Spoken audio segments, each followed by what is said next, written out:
प्रभु यीशु मसीह के नाम में आपको अनुग्रह, शांति और आशीष मिले। जूलियस सीजर के बारे में सब जानते हैं। हिंदी में उसको कैसर कहते हैं।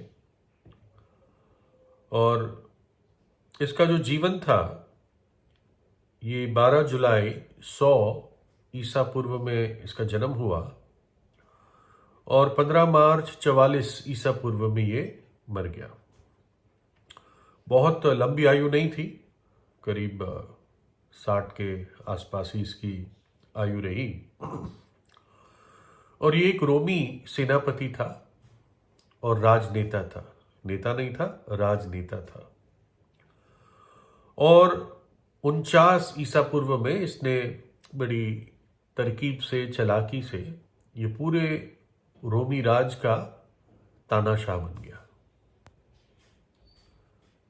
राजा बन गया और तानाशाह बन गया।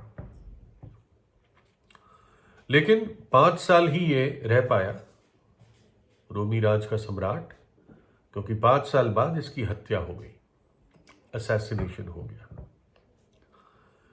इसकी एक पत्नी थी कलपुर्निया, और ये मालूम नहीं है इसकी तीसरी पत्नी थी या चौथी थी, लेकिन तीसरी या चौथी पत्नी थी। और बताते हैं कि ये एक अच्छी और विश्वास योग्य पत्नी थी। इसके बावजूद के कैसर जूलियस सीजर अपने आप में विश्वासघाती था और अय्याश व्यक्ति था।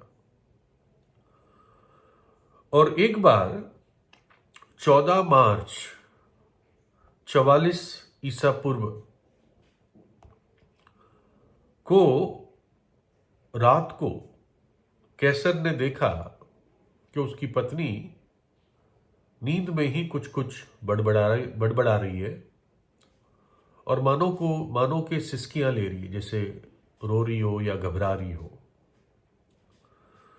तो जब सुबह हुई तो उसकी पत्नी ने उसको बताया कि मैंने एक भयानक सपना देखा है और उसमें मैंने देखा कि तुम्हारा सिर मेरे हाथों में है, मतलब नीचे जमीन पर पड़े हो, मैंने तुम्हारा सिर अपने हाथों में रखा है, सिर और गर्दन, और तुम लहूलुहान हो और मेरे हाथों में ही तुम्हारी मौत हो जाती है। तो कालपुर्निया ने कहा कि कल जो तुम्हारे संसद की सभा है 15 मार्च को, उसमें आप मत जाओ और इसको किसी और दिन तुम इसको पोस्टपोन कर दो, इसको इस तारीख को दूर कर दो। तो कैसर ने सोचा अपनी पत्नी के स्वप्न के बारे में और फिर उसने इस बात को डिसाइड किया, ठीक है चलो ये कह रही है तो इस तारीख को दूर कर देते हैं, संसद की सभा बाद में कर देंगे, जबकि बहुत जरूरी थी। लेकिन पते की बात यह है कि वास्तव में कैसर की हत्या की प्लानिंग हो रही थी उसी 15 मार्च को। तो जब लोगों को पता चला, जो संसद के और उसके विरोधी लोग थे, कि कैसर ने 15 तारीख को संसद की सभा ना करके किसी और डेट पे करेगा जो वो बाद में बताएगा, तो उनको चिंता हो गई कि हमारा प्लान फेल हो जाएगा इसको मारने का। तो कैसर का एक सबसे करीबी दोस्त था जिसका नाम था डिक्यस ब्रूटस। तो उन्होंने किसी तरह डिक्यस ब्रूटस को प्यार से या दबाव से या धमकी से उसको राजी किया कि तू कैसर को कहना कि मीटिंग को पोस्टपोन ना करे, कल ही हो। तो डेकियस ब्रूटस कैसर के पास जाता है और कहता है कि देखो लोग हंस रहे हैं, विशेषकर तुम्हारे जो विपक्ष के हैं वो हंस रहे हैं। वो कह रहे हैं अब पता नहीं कब संसद की सभा होगी जब पत्नी को अच्छा स्वप्न आएगा, तो इसलिए इनको हंसने का मौका मत दे और जो सभा होनी है संसद की उसको कल ही होने दे, 15 मार्च को। तो ये बात सुन के कैसर ने फिर अपना मन बदला और उसी दिन फिर 15 मार्च को संसद की सभा हुई। और जब वो जा रहा था तो सड़क पर उसका एक मित्र मिला, और मित्र ने, क्योंकि वैसे तो आसपास उसकी सिक्योरिटी होगी लेकिन मित्र था, तो हाई हेलो हुई और उस मित्र ने उसके हाथ में एक कागज का टुकड़ा रख दिया और कहा कि कैसर, इसको पढ़ लेना और ये तेरे लिए बहुत बहुत महत्वपूर्ण है जो मैंने लिखा है इसके अंदर। तो कैसर ने सोचा कि ये कोई ना कोई निवेदन होगा, जैसे आज होता है ना, भाई हमारी सड़क ठीक करा दो, नलका लगा दो। तो उसको लगा कि मित्र के द्वारा किसी ने कोई और निवेदन मांगा है। तो कैसर ने और कागजों के साथ उसको रख दिया, उसको पढ़ा नहीं। और अगर वो पढ़ लेता तो कैसर की जान उस दिन बच जाती, लेकिन उसने नहीं पढ़ा, है ना। एक धागे पर पूरे रोमी राज का कह सकते हैं नसीब लटक रहा था। और यह हमें नहीं पता उसके मरने से लोग खुश हुए या दुखी हुए, लेकिन वो एक बहुत बड़ी हस्ती था कैसर। और रोमी राज इतना बड़ा था कि बहुत बड़ा साम्राज्य कैसर के नीचे था, और वो उसके हाथ से उस दिन छूट गया क्योंकि उसकी जान चली गई। और उसी दिन, इसलिए आप चेक करेंगे कैसर के बारे में गूगल पे भी, तो उसकी मृत्यु के जो दिन है वो है 15 मार्च 44 ईसा पूर्व। तो वैसे ही और एक विश्वासयोग्य पत्नी थी एक रोमी गवर्नर की, जिस गवर्नर का नाम था पिलातूस। और पिलातूस को निर्णय लेना था कि प्रभु यीशु मसीह को क्रूस की सजा दी जाए या नहीं, क्योंकि वो रोमी गवर्नर था। वहां के देशों पर, विशेषकर यहूदा का जो इलाका था इजराइल का, वहां पर वो गवर्नर था, उसी को डिसीजन लेना होता था। तो जो उस समय के धर्म गुरु थे उस पर बहुत दबाव दे रहे थे कि इस आदमी को क्रूस पे चढ़ाओ, जो सबसे भयानक सजा होती थी। और पिलातूस बड़े अचमंजस में था, मैं क्या करूं, क्योंकि उसकी फोर्स जो थी वो कहीं और चली गई थी। तो उसके पास मानो कि पुलिस फोर्स नहीं थी, फौज नहीं थी उस टाइम इस पूरी भीड़ को रोकने के लिए। तो वो बहुत उलझन में था। तो तभी एकदम उसकी पत्नी आती है, जब वो अपने न्याय के आसन पे बैठा हुआ होता है, उसकी पत्नी आती है, बताते हैं उसका नाम क्लौडिया था। और वो ये बोलती है, जब वो न्याय की गद्दी पर बैठा हुआ था तो उसकी पत्नी ने उसे कहला भेजा कि तू उस धर्मी के मामले में हाथ ना डालना, क्योंकि मैंने आज स्वप्न में उसके कारण बहुत दुख उठाया है। शायद वो खुद नहीं आती है, संदेशा भेजती है ना। और कहती है कि उस धर्मी जन के मामले में हाथ ना डालना, क्योंकि मैंने आज स्वप्न में उसके कारण बहुत दुख उठाया है। तो क्या बैकग्राउंड था, क्या भूमिका थी? पिलातूस को ऑर्डर देना था, क्योंकि उसके ऑर्डर के बिना कोई भी क्रूस पर नहीं चढ़ाया जाता। उसको एक लिखित मोहर मार के ऑर्डर देना था, आदेश देना था। और यहूदी धर्मगुरु उस पर बहुत दबाव डाल रहे थे, चिल्ला रही थी भीड़, क्रूस पर चढ़ाओ इसको, क्रूस पर चढ़ाओ। पिलातूस जानता था कि इस व्यक्ति ने कोई गलती नहीं की है, उसका दिल कह रहा था।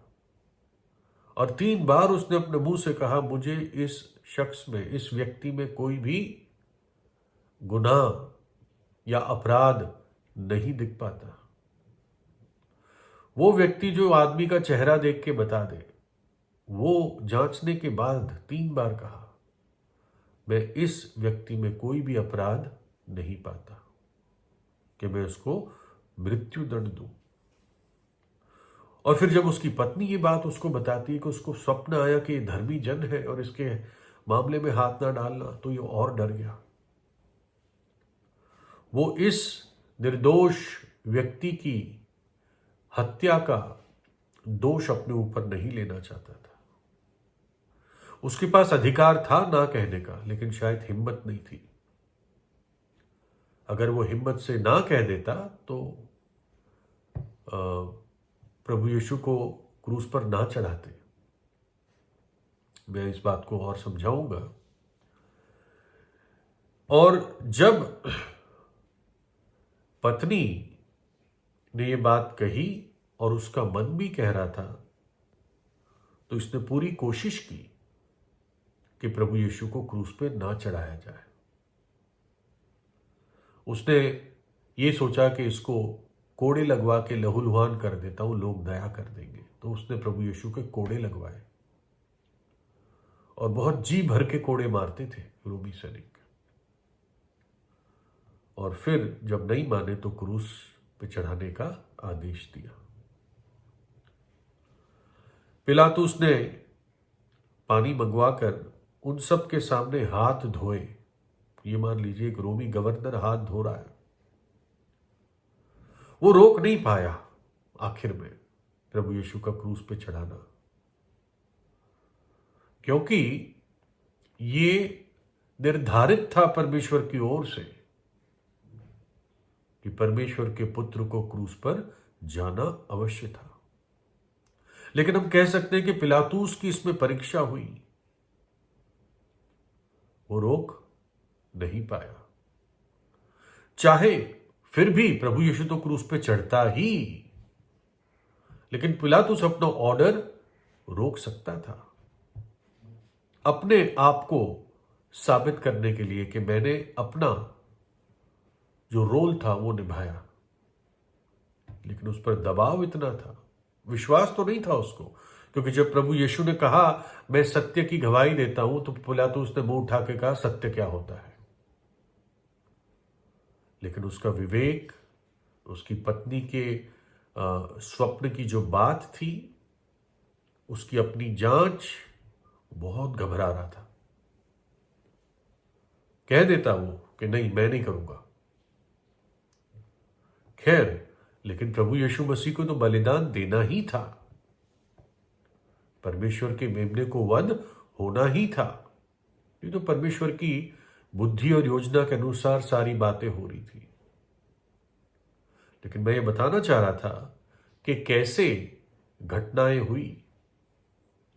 पिलातुस के पास एक मौका था, जब उसने सुना कि ये परमेश्वर का पुत्र है और इसलिए ये धर्मगुरु इससे इतना विरोध कर रहे हैं क्योंकि इसने कहा मैं परमेश्वर का पुत्र हूं, तो जांच करता। उसको भी विश्वास करने का, पछताव करने का मौका था पिलातुस के पास। लेकिन वो खो बैठा। उसने हाथ धोए सबके सामने। लिखा है जब पिलातुस ने देखा कि कुछ बन नहीं पड़ता परंतु इसके विपरीत हुल्लड़ होता जाता है, तो उसने पानी लेकर भीड़ के सामने अपने हाथ धोए और कहा मैं इस धर्मी के लहू से निर्दोष हूं, तुम ही जानो। अपने हाथ धो दिए और क्रूस पे चढ़ाने की आज्ञा दे दी। लेकिन 700 वर्ष पहले लिखा हुआ था, परंतु वो हमारी ही अपराधों के कारण घायल किया गया, वो हमारे अधर्म के कामों के हेतु कुचला गया, हमारी ही शांति के लिए उस पर ताड़ना पड़ी कि उसके कोड़े खाने से हम चंगे हो जाए। तो भी उसने बहुतों के पापों का बोझ उठा लिया और अपराधियों के लिए विनती की।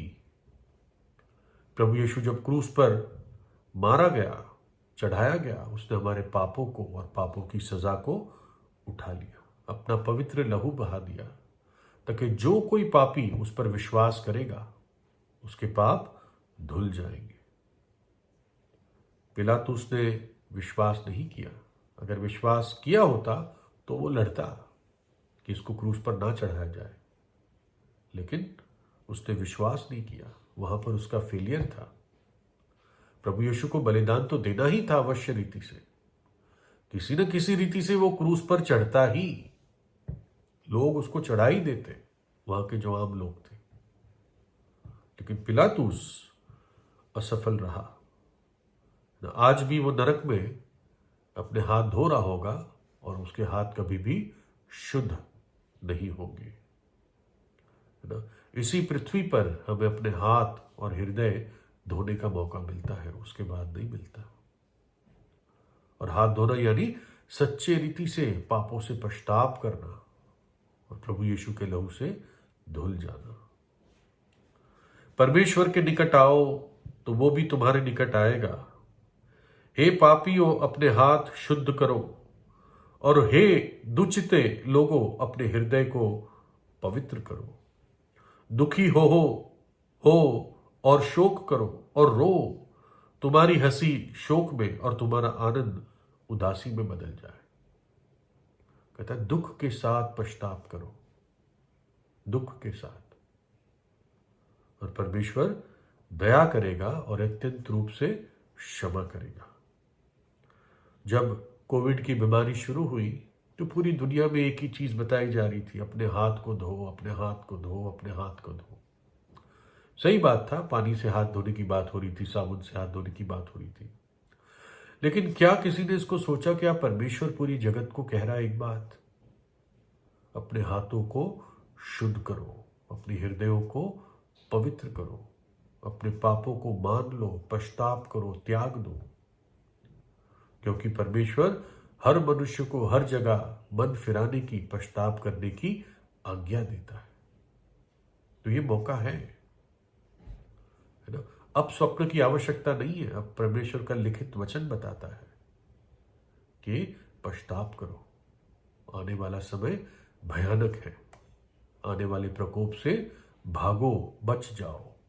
प्रभु यीशु पर विश्वास कीजिए, प्रार्थना कीजिए। प्रभु यीशु आपको आशीष दे।